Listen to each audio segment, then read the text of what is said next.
Vamos a ver en el versículo número 3. Harás también sus calderos, dice, para recoger las cenizas, y sus paletas, sus tazones, sus garfios, sus braseros. Harás todos los utensilios de bronce. Observe cómo Dios da indicaciones hasta del último detalle. Calderos y paletas para recoger cenizas, tazones para recoger la sangre, garfios para lo que le correspondía del sacrificio a los sacerdotes. Con esos garfios llegaban y los agarraban. Eso usted lo va a encontrar en el libro primero de Samuel, en donde allí se menciona eso, que llegaban los enviados de los sacerdotes con garfios a agarrar carne del sacrificio. Entonces, para eso eran realmente esos garfios, todos hechos, dice el Señor, de bronce. Entonces, detalles que usted tal vez, cuando usted lo lee, le parece detalles muy insignificantes. No, es que la enseñanza es esa, de que en el templo no había nada, por pequeño o por insignificante que fuese, no había nada que no fuera ordenado por Dios. ¿Sabe qué es lo que eso nos enseña? Que la obra es de Dios y que nosotros no tenemos que andar inventando nada. Que todo lo que nosotros hacemos tenemos que hacerlo conforme a lo que el Señor dice. Dice gloria a Dios, hermano. Todo tiene que ser, o sea, ¿por qué le digo eso? Porque en la iglesia siempre han habido personas que pretenden ayudarle a Dios y se inventan cosas que Dios no ha dicho nada al respecto, pero ellos por pretender ayudar para que la obra camine, dicen, o para que se vea mejor, entonces van inventando cosas que no deben. Y por eso es que cuando se hacen cosas que no están conforme a la guianza, la dirección de Dios, la palabra de Dios, lo que termina siempre es en confusión. Como hijos de Dios, asegurémonos de que todo lo que hagamos, lo hagamos para el Señor y lo hagamos en obediencia a su palabra. Amén, hermanos. Vamos al siguiente versículo. Versículo 4. Le harás un enrejado de bronce, de obra de rejilla, y sobre la rejilla harás 4 anillos de bronce a sus 4 esquinas. Ahí están los anillos, que esos eran para meter las varas y para trasladarlo. Pero aquí ya se llega a otro punto, y es que en esa especie de hornilla o cajón, como usted quiera, tenía que haber un enrejado en medio. No tenía tapadera, sino que más bien un poco más abajo de su superficie había un enrejado. Eso era para allí poner los sacrificios, poner los animales que eran sacrificados. Se ponían ahí. Más abajo, por supuesto, ponían el fuego, y para que el sacrificio ardiera delante de la presencia del Señor.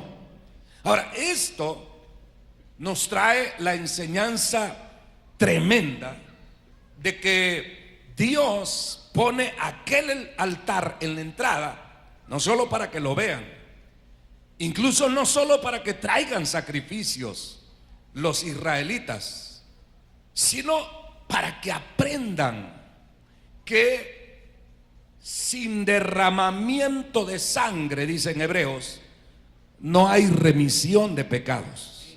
Si alguien se acerca o se quiere acercar a Dios, desde ahí se establece, oiga, desde el capítulo 27 del Éxodo, oficialmente se establece que nadie se puede acercar a Dios sino a través de un sacrificio.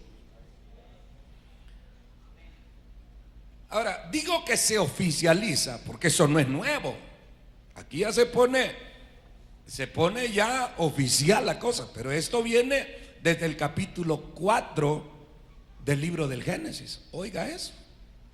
Desde el capítulo 4 ya se viene señalando que para acercarse a Dios tiene que haber un sacrificio. A ver, ¿alguien recuerda en qué momento es? Ya dije el capítulo 4, pero ¿alguien me lo puede decir? Gracias, hermano. El sacrificio que ofrecieron, voy a decirlo así, que ofrecieron en plural, Caín y Abel. O sea, los dos quisieron acercarse a Dios. Entonces Caín va al campo y va a recoger frutos, fruta. Los teólogos lo que dicen es que Abel sacó la idea de lo que Dios había hecho con Adán y Eva, que cuando ellos pecaron se fueron a esconder entre los árboles porque sabían que estaban desnudos, descubrieron que estaban desnudos. Y entonces dice la Biblia que Dios vino, les habló, los emplazó, los sentenció por lo que habían hecho, pero al mismo tiempo, ¿cómo vistió Dios a Adán y Eva? ¿Qué les puso? Pieles, piel de animal. Entonces, para ponerle pieles de animal, Dios tuvo que haber sacrificado un corderito y quitádole la piel, y con esa piel los vistió. Entonces algunos de ahí sacan la idea de que a lo mejor Abel de ahí fue que se le ocurrió que si me voy a acercar a Dios tiene que ser muriendo un animal por mí, como sucedió con aquellos que tuvo que morir el corderito para que ellos fuesen vestidos. Entonces el punto es pues que Abel se basó en lo que vio o supo de Dios. Él no existía todavía. Entonces, en cambio Caín, ¿de dónde sacó la idea? La sacó de donde la sacan todos los religiosos. Lo que se les ocurre, lo que les parece mejor, lo que les parece obvio, lo que les parece lógico, pero que no tiene nada que ver con la revelación de Dios. Entonces, desde allí empieza ya a mostrarse que es a través de un sacrificio. Entonces, ahora aquí Dios lo está ya estableciendo oficialmente. Nadie se puede acercar a Dios sino a través de un sacrificio. Dice gloria a Dios, hermanos. Ahora, ¿qué es lo que eso nos enseña?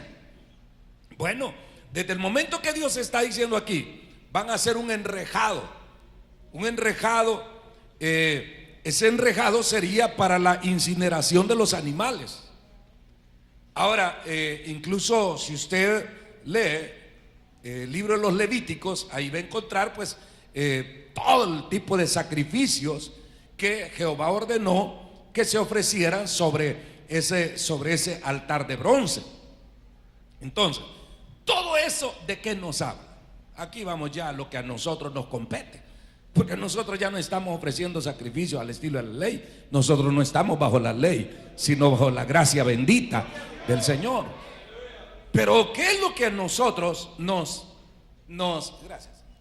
¿Qué es lo que a nosotros nos interesa? ¿O qué es lo que cuáles son las enseñanzas para nosotros aquí? Pues la enseñanza es que toda persona que se quiera acercar a Dios ya no viene a un altar de bronce, sino que viene a Cristo, amparándose en el sacrificio de ese cordero bendito que fue inmolado en sustitución nuestra.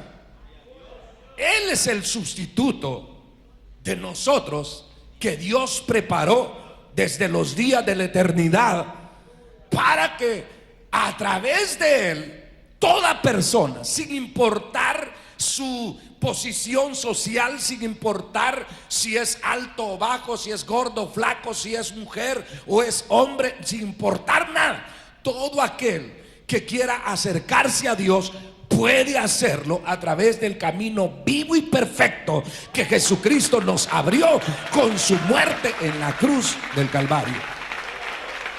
Bendito sea el nombre del Señor, hermano. Vea, hermano, que esta es una de las razones por la que yo siempre les digo que el mensaje de Dios es uno, que Dios no esté improvisando en el camino como muchas veces los seres humanos hacemos, que según como se nos va planteando la vida, ahí vamos saltando de un lado a otro. Digo, en cuanto a planes, proyectos, a veces pensamos hacer una cosa, pero si no nos sale bien, entonces pensamos en otra cosa y ahí vamos saltando de una opción a otra. Pero Dios no es así. Dios, desde antes de la fundación del mundo, ¿puede entender usted eso? Antes de la fundación del mundo, Dios trazó su plan de salvación para el ser humano. Esto de creer en Jesucristo no es nada nuevo, no es un invento de los evangélicos, no es algo que a Martín Lutero en el año 1400 y tanto se le ocurrió. No, señor, esto usted lo puede ver como Dios desde aquí ya lo está revelando desde el capítulo 27 del Éxodo. En ese altar de bronce, allí está tipificado nuestro bendito y glorioso Salvador Jesucristo. Ahí está el altar. La gente venía a la puerta y que luego miraban el sacrificio. Todo aquel que está cargado de pecado, venga. Y no le vamos a hablar de religión, no le vamos a hablar de una iglesia, no, le hablamos del sacrificio perfecto que Cristo realizó por usted y por mí en la cruz del Calvario. Bendito sea el nombre de Cristo Jesús. En una ocasión, una joven, ya hace varios años, una joven me dijo que se sentía desmotivada. Era cristiana. Y me dijo, mire, si yo le voy a ser sincero, me dijo, no encuentro una motivación para seguir adelante en la fe. Y yo le dije, si Cristo muriendo en la cruz por ti no es motivación, ya te quedaste. No hay más. No hay más. 33 años, 34 ya de ser cristiano. ¿Sabe qué es lo que me sostiene a mí? Saber que hace casi 2000 años Jesucristo murió por mí. Murió por mí. Y eso es suficiente. Yo no necesito más motivación. Yo no necesito más. Suficiente motivación es saber que Cristo pagó por mis pecados, siendo un perdido pecador, un arruinado pecador. Cristo pagó por mí. ¿Y por qué está tan seguro, mi hermano? Sí, que es el plan perfecto, es el plan de los siglos. No comenzó hace 2000 años. No. Ese 2000 años se consumó. No comenzó cuando usted vino a Cristo, hermano. No comenzó allí. No sé, la cosa ya venía. Obsérvelo aquí. Dios estableciendo. Fíjese, Dios ha venido, si usted se fija, si ha llevado la secuencia del estudio del libro del Éxodo, ha venido de adentro para afuera. Comenzó con el arca, el lugar santísimo, luego el lugar santo y todos sus utensilios. Después, lo último que vimos, las cortinas que guardaban todo lo sagrado que había ahí en el santo y el santísimo. Pero ahora el Señor viene para afuera con sus indicaciones y dice: un altar de bronce me lo harás de estas y estas medidas.